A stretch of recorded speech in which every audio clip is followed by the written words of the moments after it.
Hi, everyone. We are back with another episode of our webinar series. This month's topic is going to be healthy relationships. But before we get started, just a couple of housekeeping items. The first is a warning that some of the content you're about to hear could be upsetting. So please practice good self-care and step away or pause the video if you need to do that. And the second is to acknowledge that, of course, the Women's Resource Center is located on Treaty 2 territory and operates on Treaty 1 territory, which are the lands of the Anishinaabeg, Cree, Oji-Cree, Assiniboine, Dakota, and Dene peoples, and the homeland of the Métis Nation. So, a little bit of what we're going to be talking about today. We're going to first be going over the healthy relationship spectrum diagram that I find is very useful and will kind of further illuminate the path that we're going to be taking today. Then we're going to be going over the characteristics of what a healthy relationship looks like and delve a little bit into that. We'll delve into the characteristics of unhealthy or abusive relationships. We'll be talking about the different types of abusive relationships. And then at the end, we're going to go over some resources and tools. And of course, we'll have our contact information for you at the end as well. So this is the healthy relationship spectrum. You can find variations of this all over different places online. This one is one that I particularly like because it's very clear and concise. It's from an organization called loveisrespect.org. Just at the bottom here, you can see that. It's also linked in our bio or description of the video below. And it divides the characteristics of what a healthy relationship looks like, an unhealthy relationship, and an abusive relationship looks like, again, in a very clear and concise way that is able for all ages to digest this information. And that's actually something that I'd like to mention as well, is that healthy relationships are typically something that are talked about in like middle school health class, for example. But it's good to have reminders of what healthy relationships look like at any age. So this video is not just for teens or youths. It can be for anybody who might want a little bit of a clarification on healthy relationships, who might be looking for information on what that looks like and resources and tools. And also, I'd like to highlight that even though a lot of what you're going to be hearing is referring directly to romantic partnerships or romantic relationships, it's important to understand healthy relationship characteristics and unhealthy relationship characteristics within any type of relationship that we might have in our lives. So whether that's friendships or family relationships, healthy relationships are important no matter what the context is. So we're going to be going over these characteristics in more detail in a minute, but just kind of the laundry list of the most common characteristics of healthy relationships are trust, respect, communication, patience and flexibility, equality, kindness, honesty, healthy boundaries, and consent. So all of these things are what goes into making up a healthy relationship. Again, romantic relationship, family relationship, friendships. Some of those are going to be more applicable, or some of these characteristics are going to be more applicable than others, given the context and what the relationship type is. But these are characteristics that apply across healthy relationships of all types.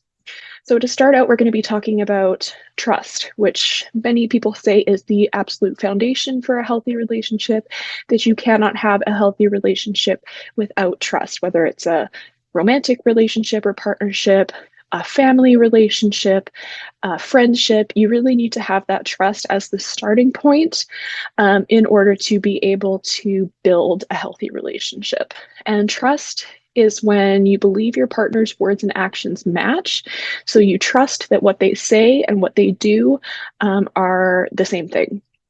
You don't feel the need to prove anything to them. You know that they trust you and you trust them in return. And that you see that trustworthiness is embodied in their everyday behavior. They don't give you a reason to worry that trust might be in question. And really, as soon as trust starts becoming a concern in any type of relationship, that's when maybe you need to sit down and have some kind of conversation about what might be happening there. Respect is also foundational to healthy relationships. So valuing your partner or your friend for who they are, and vice versa, them valuing you for who you are. You listen to each other's views, opinions, and concerns in a respectful manner, and you speak to each other using kind language and being considerate of the other person and their feelings. Really just going out of your way to be considerate in your interactions with your partner, your friend, or your family member, and showing them the respect that is inherent in who they are as a person, and making sure that you are receiving that respect in return. Communication is, of course, critical. So in a healthy relationship, good communication looks like being open about your feelings and concerns, your fears, and your needs. It looks like proactive communication rather than reactive. So talking about something when it's only a little problem or a small concern, rather than reacting to something when it becomes a large problem or a large concern or a large issue. Good communication also looks like not only being able to discuss difficult topics, which is of course critical in any relationship. You have to be able to discuss things that might be hard, but also respecting each other's opinions and views. In healthy relationships, respectful communication is key. Patience and flexibility, of course, are very important. So that looks like being able to make compromises when you need to, and both partners or both friends being able to make compromises, and it's not just one or the other always making the compromises, and being flexible, being understanding of one another. So, one partner might be having a little bit of a hard time, and the other partner needs to be able to understand that and have patience with them while they're going through that tough time, but also providing that emotional support when it's needed. That's part of the patience aspect of things as well. And equality. This one's really important, especially when we're talking about finances in romantic relationships particularly.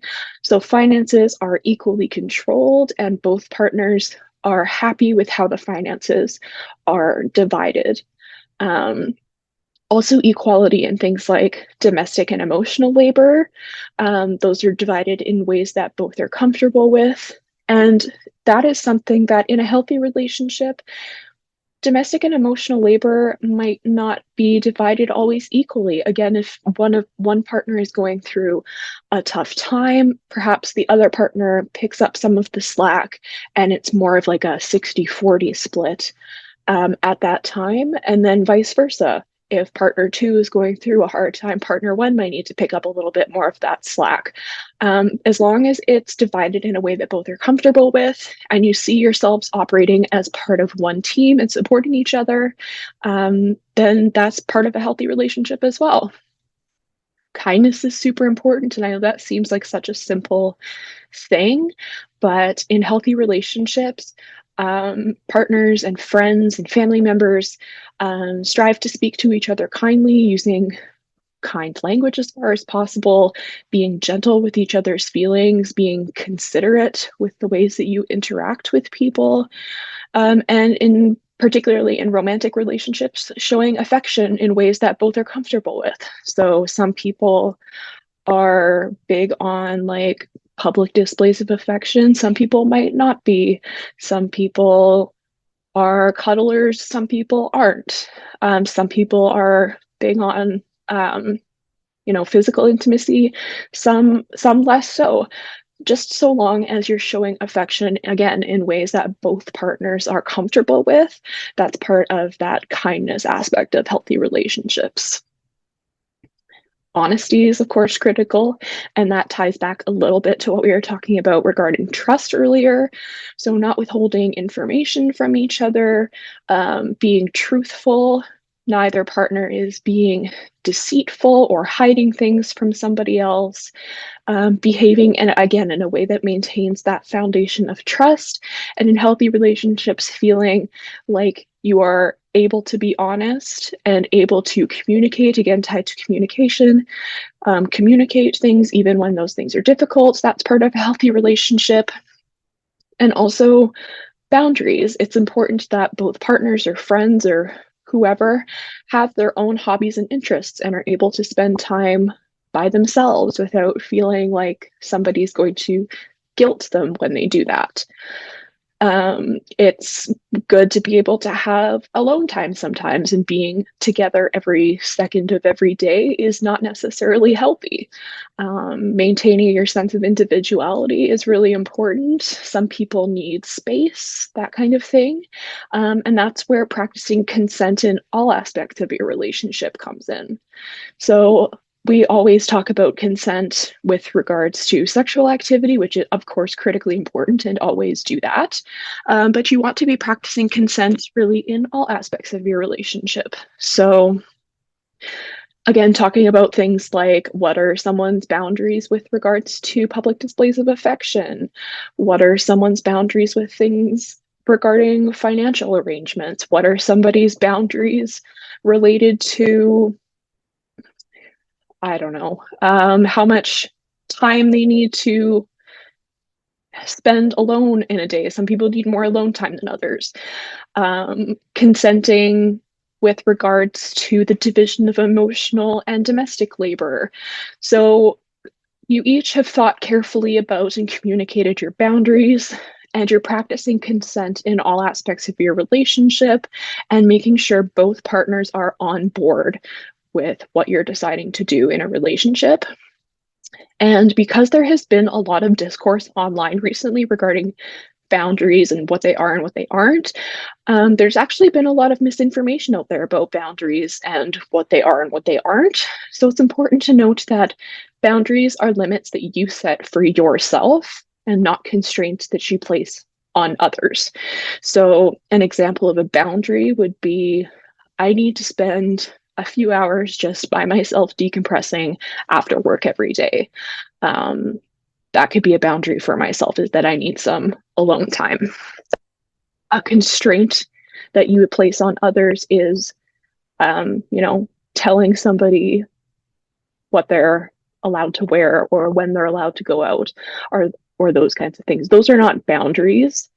Those are constraints that you're placing on somebody else. So again, boundaries are limits that you set for yourself and not constraints that you place on others. And again, we're going to talk about consent in its own sense because it's just so critically important. So consent, when we talk about it, is typically regarding sexual activity. But again, we want to be practicing consent in all aspects of relationships in order for them to be healthy relationships. And consent is something that is always freely and enthusiastically given and can be revoked at any time and for any reason. Your partner should never guilt you or make you feel bad for revoking consent. That wouldn't be something that's a characteristic of a healthy relationship. And again, consent in sexual activity, of course, but also in other aspects of your relationship. And consent is based on communication. Like we talked about before, it's based on honesty.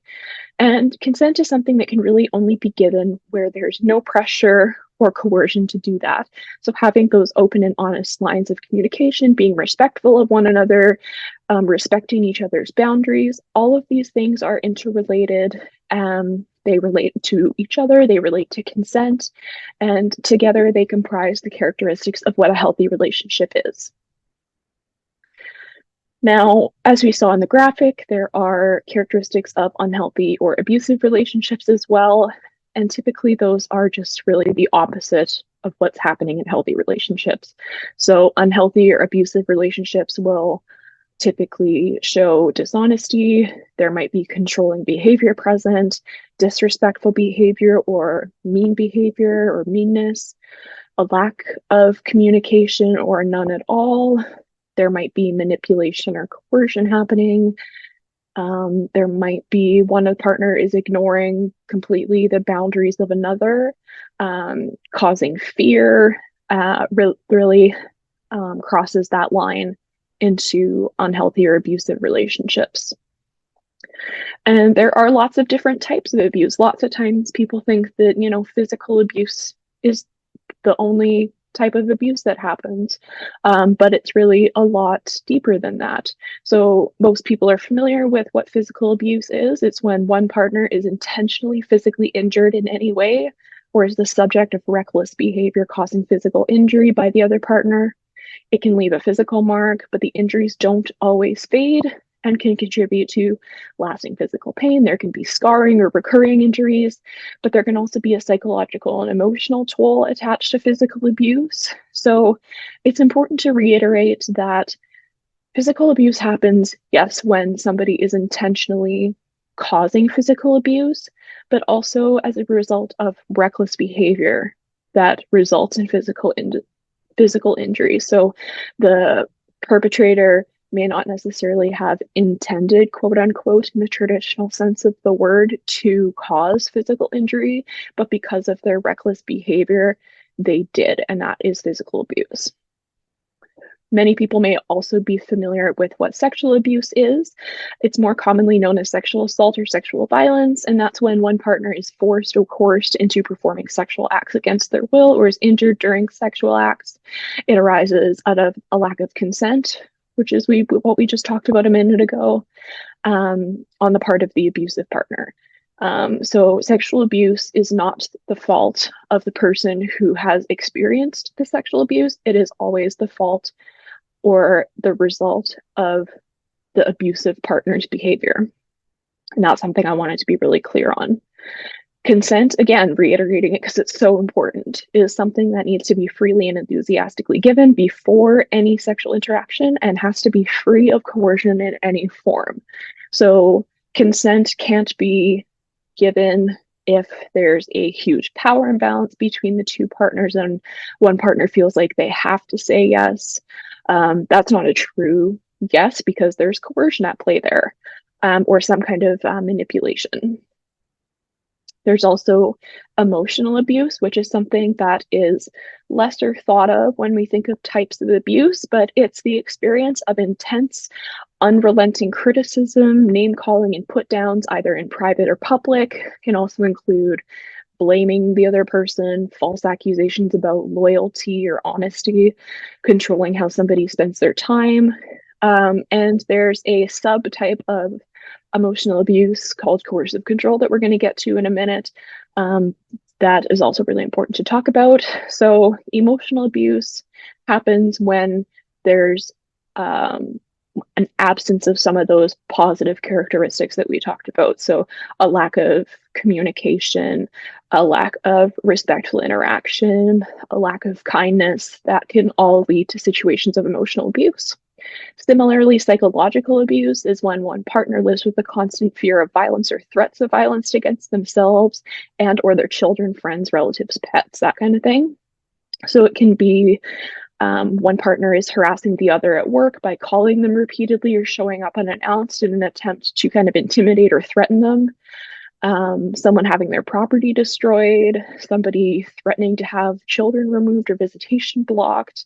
Those are all types of psychological abuse where somebody is living in a constant state of fear as a result of somebody else's behavior. And again, that is the result of the absence of those positive, healthy relationship characteristics like honesty and trust and kindness and respect and communication.